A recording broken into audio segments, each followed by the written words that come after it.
Well, hello again. It is a beautiful, beautiful, beautiful Arkansas day.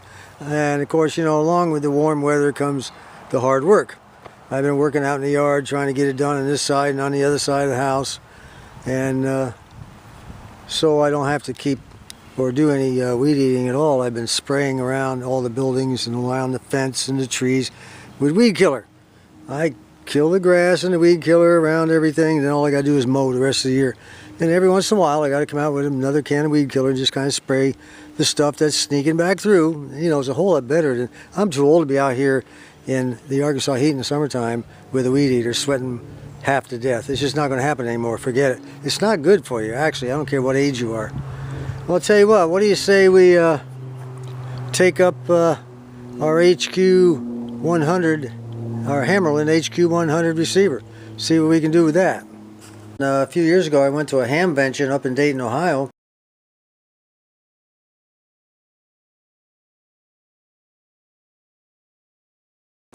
It was the second year in a row I had gone, and I was looking for a Hammarlund HQ-100 that had a clock.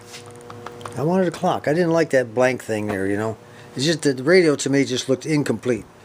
And for those of you who don't know, this clock, it's an alarm. And the old hams used to set it, say, for, let's say you got off work at 5 o'clock, and every day at 5 o'clock, then they could set this alarm, and it would turn on at, say, 5 o'clock, and by the time you got home, your rig would be totally warmed up and ready to go, because it would turn the rig on. That was the whole point of the thing. All the tubes would stabilize out and all that. It was kind of a good idea, but from what I understand from D-Lab, Terry Dayton, he says it puts a hum on the line, so I don't know. We'll see. There has to be a way to eliminate that without eliminating the clock. Anyway, I hadn't found a HQ-100 the entire day of searching around at the ham convention up in Dayton. I went all over that place looking for one. There just wasn't any there. So I wound up at the very back area of the flea market. It's a huge thing. I mean, I was way in the back. I made sure I scoured everything. Or at least I thought I did. And finally it was time to go back to the parking lot. The guys would, we set a time where everybody would meet back at the parking lot, because I was up there with some guys from the Ham Radio Club.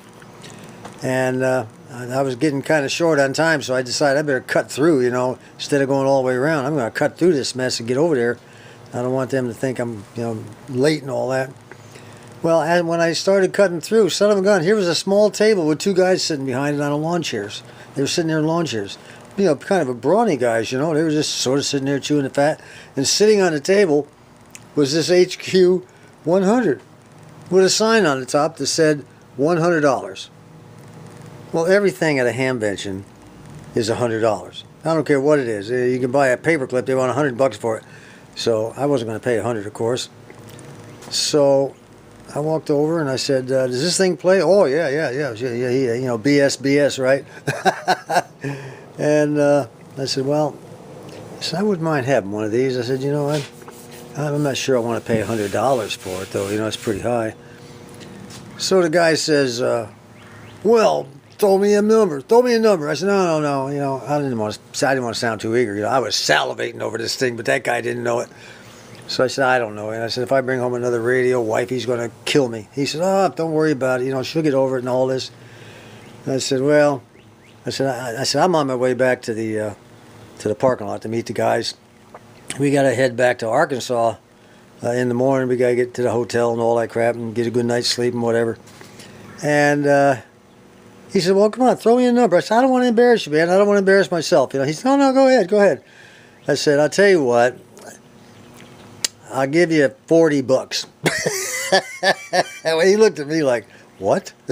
I said, well, I think that's all I got in my wallet. I've been spending money all day. I just happened to notice you guys, Well, now I'm really salivating, Maybe this guy will take this offer, So he says, can you go 50? So I said, I'll tell you what. I said, let me see what I got in my wallet. And I knew exactly what was in my wallet. And I pulled out my wallet and I said, there you go. I opened it up and let him see. 2 20s and 5. I said, all I got is $45. I said, if you don't take it, I'm on my way to the parking lot. You'll never see me again. He said, give me the money. I gave him the money, and that's how I got it. So he, Well, essentially what we had there was him thinking he was skinning me, and me thinking I was skinning him. And that's what makes for a good deal. Congratulations. Well, I took the back off there, the case off of it right here. It's just two bolts. It's interesting. Only two screws hold the whole thing on. They go through here, and they go through here. And of course, this one only had one screw. That's typical. The other one, she was empty. Anyway, it just slid right off once I did that. No problem at all. And I like the fact that they put the tubes in the position on the back of the metal case. That's kind of cool. And then I wanted everybody to see my little bobblehead of me. This is kind of cool. This was done several years ago. He had it made, and apparently they didn't do it right the first couple of times. He got back at him and said, "Hey, look, this is not what I want. Do it again, do it again." They finally did it, and they came up with this, and this is a bobblehead of me. I think it looks exactly like me, to tell you the truth. It was done and sent to me by Buzz 1151. That's pretty cool. On the bottom it says, John from Arkansas. I don't know how I ever got that handle. Everybody calls me John from Arkansas. But that's cool. That's my little favorite thing. My son said he wants that when I croak. I said, no problem. So it's really cool. It really is. I've kept that out there in the garage, away from everything else, out in the shop, away from everything else, so it wouldn't get ruined or anything. It hasn't fallen over one time. I keep that from happening. I do appreciate that, Buzz, to this day. It's like, I love this thing, I really do. Okay, once I got the case off, first thing I did was check the bottom to see what I had, and it just looked great. I was shocked. All the tubes were in it. It just looked fantastic. Except for right here. We have a conglomeration of electrolytic capacitors. And I'll cover that in the next video, but just know that mess has got to go. I'll go over that in the second video.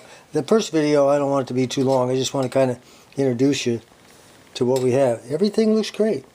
Now I've ohmed out each of the, well, let's back up a little bit. Since it looks so good, and all the tubes were in the sockets, I decided, let's just bring this baby up on the Variac, slow and easy like, and I did. I plugged it in, brought it up very slow. The dial lights lit, all the tubes lit up. I said, wow, this is looking better by the second. And it was drawing very low current. I mean, I was like down to around 100 milliamps or so. I said, man, this is amazing. So, but there was one problem. Zero sound, not a single sound out of it. So I decided to pull all the tubes, which I did. I ran them across my tube tester. There's 3 bad tubes. Well, these two are actually just very, very weak. This is a 6BZ6, and this one is the 12AX7. This one here was a 6AQ5, the output tube, but they had a 6005 in there. I don't know if you can see that. It's supposed to be a 6AQ5, so I wasn't familiar with this one at all. I can't get a focus on it. Anyway, it says 6005. So I looked it up and found out that, yes, a direct substitute for the 6AQ5 is a 6005. So anyway, I then decided I'd put in an order with my favorite tube supplier, Bob Dobush, up in Ohio. And he answered me right away. It was fantastic, like within 30 minutes or less. And he said, yeah, I got those tubes. I said, okay. He said, okay, it's going to cost you $22 for all 3. I fired them off to him, and I'm waiting for them to come in. So that's where we're sitting right now. And meanwhile, while I've been waiting, I ohmed out the choke, and I ohmed out the power transformer coils. Then I went ahead and I checked the primary and secondary of each of the IF coils, IF transformers. This one, and this one, and they all checked out good.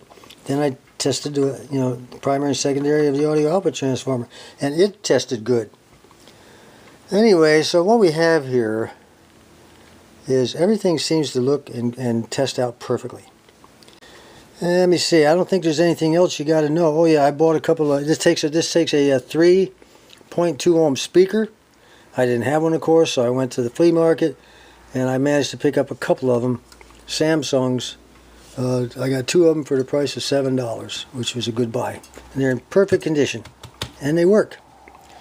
Let me shut this off and see if there's anything else I want to pass on to you before ending this video. Oh, silly me. I sprayed all the pots, and really good, here and here. And then I sprayed all the wafer discs, both sides, and worked them back and forth. I oiled anything that moved, like this thing right here. And a shaft, it turns real good. This thing here is now working good. It wasn't working so hot before, but this is the antenna trimmer. And boy, I'll tell you what, it was stiff. It would barely move. And I tested this resistor. You know, I just went through it completely. Just basic stuff. And checked all those contacts, brass contacts down here. They're very clean. I think someone else has cleaned them at one time when they probably worked on this. Because the inside of this thing is just wonderful. Let me see. I think that's going to be it. Hang on. The last thing I did was spray out all of the pins on the tubes. Every single one of them. Gave them a good spray. But you know, the top side needs a lot of cleaning done to it. And this stuff on this chassis, this is amazing. I don't understand what's going on with these chassis all of a sudden. You can't scrape that stuff off. I don't know what it is. I think what's going to have to happen is I'll clean it up real good.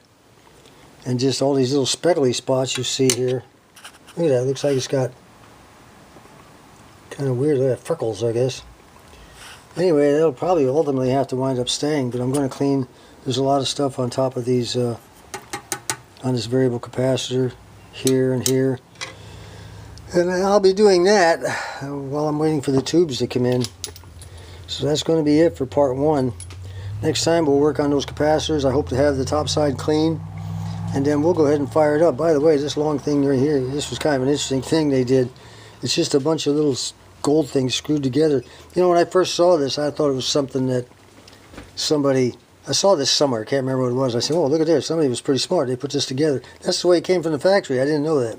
It adjusts the hands on the clock. And by the way, this clock runs fine. When I brought it up on the Variac, it just started purring away there. Of course, I couldn't hear whether or not it had to hum. So that's it for now. Until next time. Oh, one more thing. One more thing. That's always one more thing. These IF cans are 100% prone to having silver mica disease or silver migration, whichever you want to call it, or SMD. And if that's the case, I'm going to have to tear each one of these apart and remove that old nasty mica and put some, the schematic calls for 100 picofarad across the legs of the primary for each one, and 300 picofarads across the legs of the secondary for each one. So I'll have to make sure I have those before we get to it. That's going to be a big job. That takes quite a while to do. So anyway, until next time, this is John.